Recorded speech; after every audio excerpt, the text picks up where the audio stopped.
Hello friends, welcome to decays kitchen.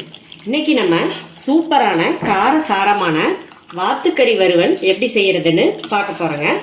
வாங்க எப்படி செய்யறதுன்னு பார்த்துடலாம். வாத்து வறுவல் பண்றதுக்காக ஒரு அடிகனமான வடைச்சட்டி வச்சிருக்கோம்.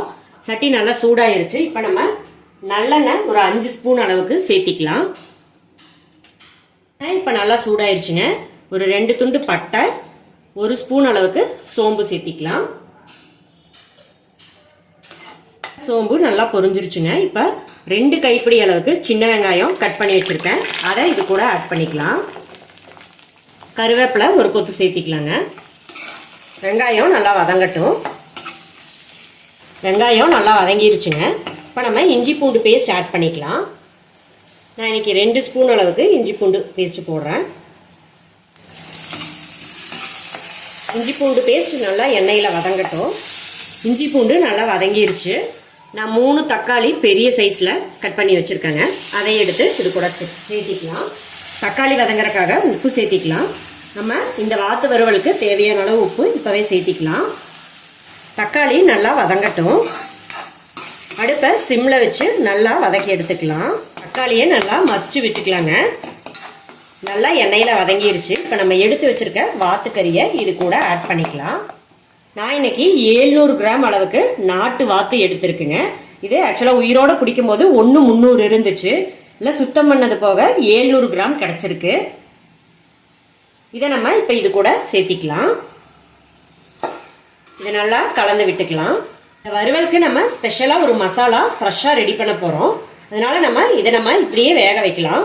அடுப்பு ஹை ஃப்ளேமில் வச்சு வேகும் போது இந்த வாத்துக்கறியில் இருக்கிற தண்ணி எல்லாமே வெளியில் வந்து நல்லா வேக ஆரம்பிக்கும். அதுக்கப்புறமா நம்ம அடுப்பை சிம் பண்ணிக்கலாம். இப்போ இதை நம்ம மூடி போட்டுடலாம். பாருங்க, நல்லா தண்ணி வெளியில் வந்து வெந்துட்டு இருக்கு. இப்போ நம்ம அடுப்பை சிம் பண்ணி மூடி போட்டு வேக வச்சுக்கலாம். அப்பப்போ எடுத்து நம்ம பரட்டி விட்டுக்கலாம். இது ரெடி ஆகிறதுக்குள்ளார நம்ம மசாலா ரெடி பண்ணிக்கலாம். வறுவலுக்காக மசாலா செய்யறதுக்காக நான் ஒரு சின்ன துண்டு பட்டை எடுத்திருக்கேன். 2 ஏலக்காய், 1.5 ஸ்பூன் அளவுக்கு சோம்பு, 3 ஸ்பூன் அளவுக்கு கொத்துமல்லி, 1.5 ஸ்பூன் அளவுக்கு சீரகம், 3 வரமிளகா, 1.5 ஸ்பூன் அளவுக்கு மிளகு. மிளகா காரத்துக்கு தகுந்த மாதிரி நீங்கள் ஆட் பண்ணிக்கோங்க.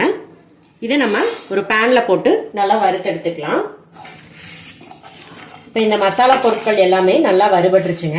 இதை நம்ம ஒரு தட்டுக்கு மாற்றி ஆற வச்சுக்கலாம். ஆறுனதுக்கு அப்புறமா மிக்சியில் போட்டு அரைச்செடுத்துக்கலாம்.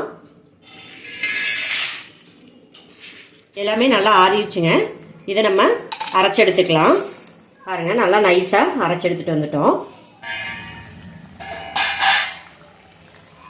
இப்போ இந்த மசாலாவை நம்ம இது கூட ஆட் பண்ணிக்கலாம். இதை நல்லா கலந்து விட்டுருவோங்க. அடுப்பு சிம்லேயே இருக்கட்டும். வாத்துக்கறி வறுவல் சூப்பராக ரெடி ஆயிடுச்சுங்க.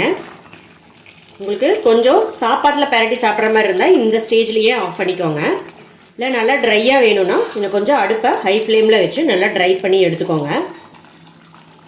இப்போ நம்ம ஃபைனலாக கொத்தமல்லி தழை தூவி இறக்கிடலாம். அவ்வளோதாங்க, சூப்பரான வாத்துக்கறி வறுவல் ரெடி ஆயிடுச்சுங்க. நீங்களும் உங்கள் வீட்டில் ட்ரை பண்ணி பாருங்கள். மறக்காமல் எங்கள் சேனலை சப்ஸ்கிரைப் பண்ணுங்கள், லைக் பண்ணுங்கள், ஷேர் பண்ணுங்கள், கமெண்ட் பண்ணுங்கள். தேங்க்யூ.